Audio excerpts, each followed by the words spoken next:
Bienvenue à tous, chers amis, et un accueil tout particulier à ceux qui nous rejoignent pour la première fois.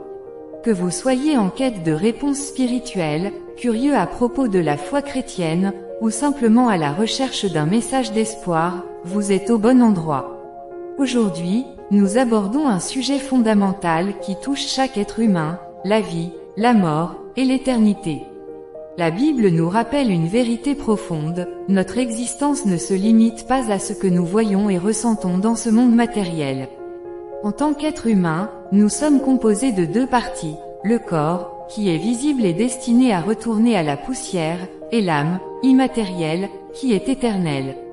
Dans Hébreux 9 verset 27, il est écrit, « Il est réservé aux hommes de mourir une seule fois, et après cela vient le jugement. » Cette parole nous invite à réfléchir à ce qui nous attend après cette vie. Bien que notre corps périssable soit un jour déposé dans une tombe, notre âme, elle, continue son voyage. La question essentielle est, où ira notre âme? Le corps et l'âme, une union temporaire. Dieu nous enseigne dans Genèse 3 verset 19 que notre corps, créé à partir de la poussière, retournera à la poussière. Cependant, dans Ecclésiaste 12 verset 7, nous apprenons que l'âme retourne à Dieu, qui l'a donnée. Cela souligne l'importance de l'état spirituel de notre âme avant notre mort physique.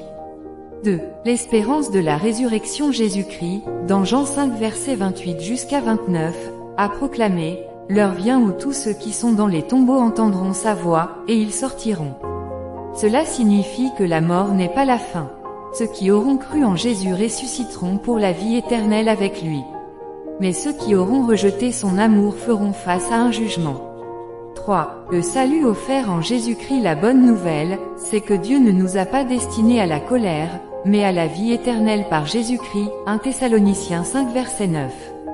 Jésus a déjà payé le prix pour nos péchés en mourant sur la croix. Celui qui croit en lui passe de la mort à la vie. Jean 5 verset 24. Il n'y a donc aucune condamnation pour ceux qui sont en Christ. 4.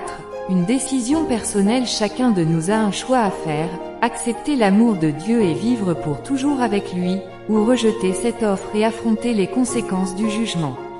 Ce choix détermine notre éternité. Aujourd'hui, vous pouvez faire ce pas de foi et confier votre vie à Jésus. Invitation à agir. Si ce message résonne dans votre cœur, n'ignorez pas cet appel.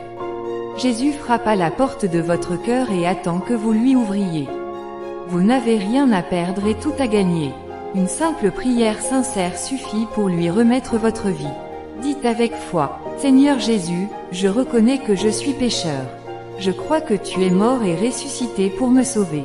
Je t'invite à entrer dans ma vie et à être mon Sauveur et Seigneur. » Amen. Merci d'avoir pris le temps d'écouter ce message. Nous espérons qu'il a apporté lumière et espoir à votre vie. Si vous avez des questions ou souhaitez approfondir votre cheminement spirituel, n'hésitez pas à nous contacter. Abonnez-vous à notre chaîne pour plus de messages d'inspiration et d'encouragement. Ensemble, découvrons la beauté de marcher avec Dieu. Que Dieu vous bénisse abondamment.